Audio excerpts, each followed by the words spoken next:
ओम शांति। आज 23 अक्टूबर 2022 है और आज प्यारे बाबा के अव्यक्त रूप से चले हुए मधुर महावाक्यों को स्पष्ट करेंगी आदरणीय आशा दीदी। आज की मुरली की रिवाइज डेट है 13 अक्टूबर 92 और मुरली की हेडलाइन है नंबर 1 बनना है तो ज्ञान और योग को स्वरूप में लाओ। बाबा कहते हैं कि अगर नंबर 1 में जाना है तो नंबर 1 जो बाबा कैलकुलेट करता है वो केवल ज्ञान सुनने सुनाने पर नहीं करता है, परंतु उस ज्ञान को जीवन में धारण करो, स्वरूप में लाओ। जैसे आत्मा का ज्ञान है तो मैं आत्म स्थिति में भी रहूं, वो है स्वरूप में आना। तो बाबा कहते हैं कि ज्ञान स्वरूप बनो, तब आप नंबर 1 में आइए, धारणा में आना चाहिए। आज सत्य शिक्षक अपनी श्रेष्ठ शिक्षा धारण करने वाले गॉडली स्टूडेंट को देख रहे हैं कि हर एक ईश्वरीय विद्यार्थी ने इस ईश्वरीय शिक्षा को कहाँ तक धारण किया है। पढ़ाने वाला एक है, पढ़ाई भी एक है, लेकिन पढ़ने वाले पढ़ाई में नंबरवार हैं। हर रोज़ का पाठ मुरली द्वारा हर स्थान पर एक ही सुनते हैं, अर्थात एक ही पाठ पढ़ते हैं। मुरली अर्थात पाठ हर स्थान पर एक ही होता है। बाबा की जो टीचर एक है हमारा, जब टीचर एक है तो वो टीचर हमको एक ही लेसन, इतनी बड़ी यूनिवर्सिटी में एक ही लेसन एक ही समय पर सबको पढ़ाते हैं, परंतु जो स्टूडेंट होते हैं वो तो नंबर वाइज होते हैं, तो अपने अपने रीत से धारणा करते हैं। तो बाबा ने कहा नंबर वार क्यों? नंबर किस लिए होते हैं? क्योंकि इस ईश्वरीय पढ़ाई पढ़ने की विधि सिर्फ सुनना नहीं है, लेकिन हर महावाक्य स्वरूप में लाना है। तो सुनना सबका एक जैसा है, लेकिन स्वरूप बनने में नंबर वार हो जाते हैं। लक्ष्य सभी का एक ही रहता है कि मैं नंबर 1 बनूं, ऐसा लक्ष्य है ना।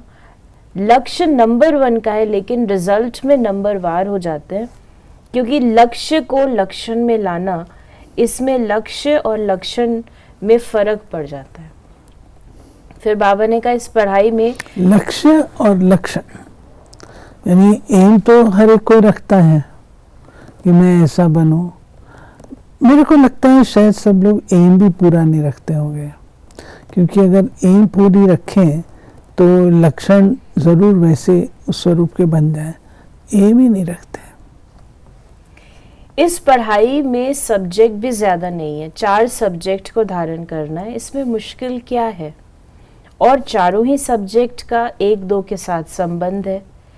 अगर एक सब्जेक्ट ज्ञान संपूर्ण विधि पूर्वक धारण कर लो, अर्थात ज्ञान के एक एक शब्द को स्वरूप में लाओ, तो ज्ञान है ही मुख्य 2 शब्दों का, जिसको रचयिता और रचना व अल्फ और बे कहते हो। रचयिता बाप की समझ आ गई, अर्थात परमात्म परिचय संबंध स्पष्ट हो गया, और रचना अर्थात पहली रचना मैं श्रेष्ठ आत्मा हूँ, और दूसरा मुझ आत्मा का इस बेहद की रचना, अर्थात बेहद के ड्रामा में सारे कल्प में क्या क्या पार्ट है, ये ज्ञान, ये सारा ज्ञान तो सभी को है ना। फिर बाबा ने कहा कि लेकिन श्रेष्ठ आत्मा स्वरूप बन हर समय श्रेष्ठ पाठ बजाना, इसमें कभी याद रहता है, कभी भूल जाते हैं। अगर इन 2 शब्दों का ज्ञान है, योग भी इन 2 शब्दों के आधार पर है। ज्ञान से योग का स्वतः ही संबंध है। जो ज्ञान से योग का स्वतः समझ, क्योंकि जितना ज्ञान अच्छी तरह समझा हुआ होगा, स्वरूप में होगा, तो हमारा याद का सब्जेक्ट अच्छा हो जाएगा। जो ज्ञानी तू आत्मा, बाबा ने कहा जो ज्ञानी तू आत्मा है वो योगी तू आत्मा अवश्य ही है। तो ज्ञान और योग का संबंध हुआ ना, और जो ज्ञानी और योगी होगा उसकी धारणा श्रेष्ठ होगी या कमजोर होगी? तो बाबा ने कहा जो ज्ञानी तू आत्मा योगी तो आत्मा है, वो धारणा में कमजोर हो सकता है? नहीं। होते तो हैं, तो ज्ञान योग नहीं है। ज्ञानी है, लेकिन ज्ञानी तो आत्मा, वो स्थिति नहीं है। ज्ञानी है, ज्ञानी में थियोरी में है, परंतु ज्ञानी तू आत्मा, यानी आत्मा उसमें स्वरूप में हो, अपनी धारणा में हो, वो कम है। योग लगाने वाले हैं, लेकिन योगी जीवन वाले नहीं है। देखिए, योग लगाने वाले हैं, लेकिन योगी जीवन धारणा हो गई ना। तो 63 जन्म के विस्मृति के संस्कार व कमजोरी के संस्कार ब्राह्मण जीवन में कहाँ कहाँ मूल नेचर बन पुरुषार्थ में विघन डालते हैं। कितना भी स्वयं व दूसरा अटेंशन खिंचवाता है कि ये परिवर्तन करो, वह स्वयं भी समझते हैं कि ये परिवर्तन होना चाहिए, लेकिन जानते हुए भी, चाहते हुए भी क्या कहते हो? चाहते तो नहीं है, लेकिन मेरी नेचर है ये, मेरा स्वभाव है ये, तो नेचर नेचुरल हो गई ना।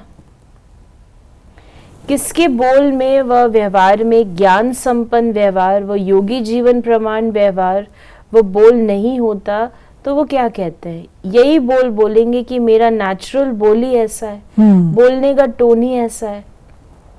बाबा ये बता रहे हैं कि जो हमारे पुरानी आत्मा के अंदर संस्कार भरे हुए हैं, जोश के और प्रकार के, तो वाणी के द्वारा प्रदर्शित होते हैं, मनों के द्वारा प्रदर्शित होते हैं।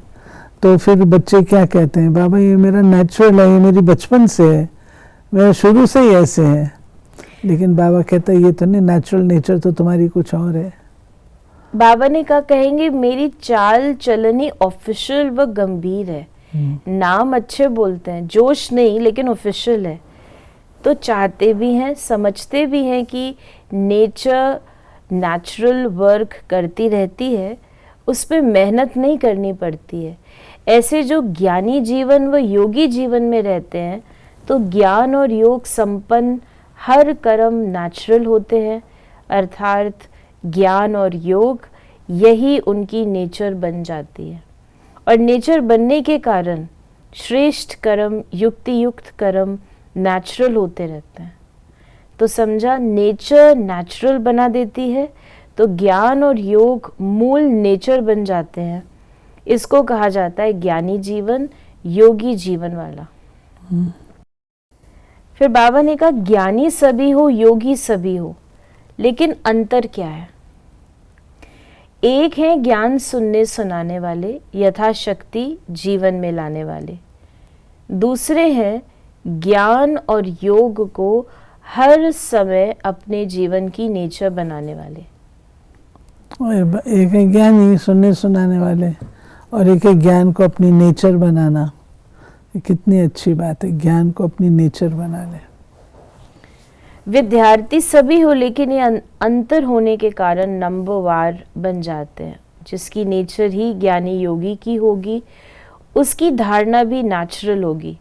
नेचुरल स्वभाव संस्कार ही धारणा स्वरूप होंगे।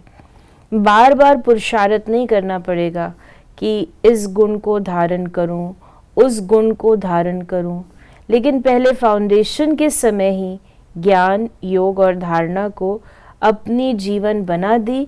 इसलिए ये तीनों सब्जेक्ट ऐसी आत्मा की स्वतः और स्वाभाविक अनुभूतियां बन जाती हैं। इसलिए ऐसी आत्माओं को सहज योगी, सहज ज्ञानी, सहज धारणा मूर्त कहा जाता है। तो तीनों सब्जेक्ट का कनेक्शन है। ज्ञान, योग और धारणा। दाता अर्थात सेवाधारी। दाता देने के बिना रह नहीं सकता। दातापन के संस्कार से स्वतः ही सेवा का सब्जेक्ट प्रैक्टिकल में सहज हो जाता है। तो चारों का ही संबंध हुआ ना। कोई कहे कि मेरे में ज्ञान तो अच्छा है लेकिन धारणा में कमी है, तो उसको ज्ञानी कहा जाएगा। ज्ञान तो दूसरों को भी देते हो ना, है तब तो देते हो। एक है समझना, दूसरा है स्वरूप में लाना। तो बाबा ने कहा कि समझने में सभी होशियार हैं, समझाने में भी सभी होशियार हैं, लेकिन नंबर 1 बनना है तो ज्ञान और योग को स्वरूप में लाओ, फिर नंबर वार नहीं होंगे लेकिन नंबर 1 होंगे। पढ़ाई में तो नेचुरल है, पढ़ते हैं तो हर एक अपने अपने रीत से पढ़ता है, अपने अपने रीत से धारणा करता है, लेकिन बाबा ने कंडीशन बता दी है कि अगर नंबर 1 में आना है तो ज्ञान और योग को स्वरूप में लाना होगा। फिर बाबा ने दीपावली के लिए कहा कि आज दीपावली मनाने आए हैं, मनाने का अर्थ क्या है? दीपावली में क्या करते हैं? दीप जलाते हैं। आजकल तो लाइट जलाते हैं, और लाइट पर कौन आते हैं? परवाने। और परवाने की विशेषता क्या होती है? फिदा होना। तो दीपावली मनाने का अर्थ क्या हुआ? तो फिदा हो गए या आज होना है? तो दीपावली तो मना ली, फिर क्यों मनाते हो? जब फिदा हो गए तो दीपावली मना लिया कि बीच बीच में चक्कर लगाने जाते हो। फिदा हो गए हैं लेकिन थोड़े पंख अभी हैं, उससे थोड़ा चक्कर लगा लेते हैं। तो चक्कर लगाने वाले तो नहीं हो, चक्कर लगाना अर्थात किसी न किसी माया के रूप से टक्कर खाना। माया से टक्कर खाते हो या माया को हार खिलाते हो, वह कभी विजय प्राप्त करते हो, कभी टक्कर खाते हो।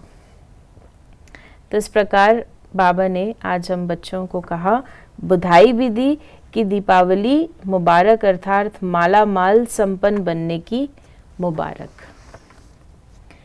फिर बाबा ने हम बच्चों को पर्सनल मुलाकात जो बाबा ने कही उसके बहुत सुंदर बाबा ने बताया कि खुशनसीब वो जिसके चेहरे और चलन से सदा खुशी की झलक दिखाई दे। तो चाहे कोई भी स्थूल कार्य कर रहे हो, साधारण काम कर रहे हो, लेकिन हर कर्म करते खुशी की झलक दिखाई दे, इसको कहते हैं निरंतर खुशी में मन नाचता रहे। फिर बाबा ने हम बच्चों को आज वरदान दिया है, उमंग उत्साह के आधार पर सदा उड़ती कला का अनुभव करने वाले हिम्मतवान भव। उड़ती कला का अनुभव करने के लिए हिम्मत और उमंग उत्साह के पंख चाहिए। किसी भी कार्य में सफलता प्राप्त करने के लिए उमंग उत्साह बहुत ज़रूरी है।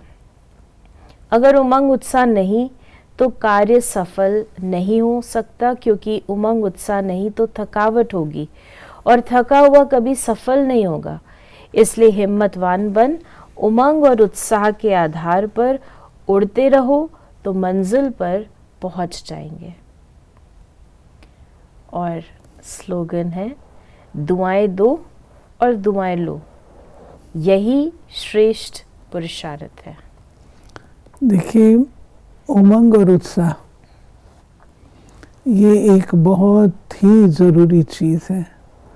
हम ब्राह्मण हैं, एक क्लास के स्टूडेंट हैं, हमारे साथी भी होते हैं। अगर हम कभी देखते हैं कि अपने साथी का उमंग उत्साह कम है तो हमारा कर्तव्य बनता है कि हम उसको उमंग उत्साह दिलाएं, क्योंकि कोई ऐसे पास्ट कर्म ऐसे होते हैं, विकर्म ऐसे होते हैं जो उभर के आते हैं, किया कुछ नहीं है परंतु जैसे खालीपन महसूस होता है, तो उसको नष्ट करने के लिए उमंग उत्साह खुशी की बातें होती हैं तो वो व्यक्ति ठीक हो जाता है। तो ये थे बाबा के आज के मधुर महावाक्यों का स्पष्टीकरण।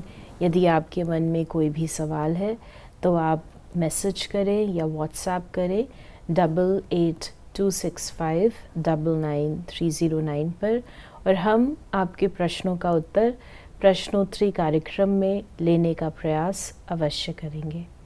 ओम शांति।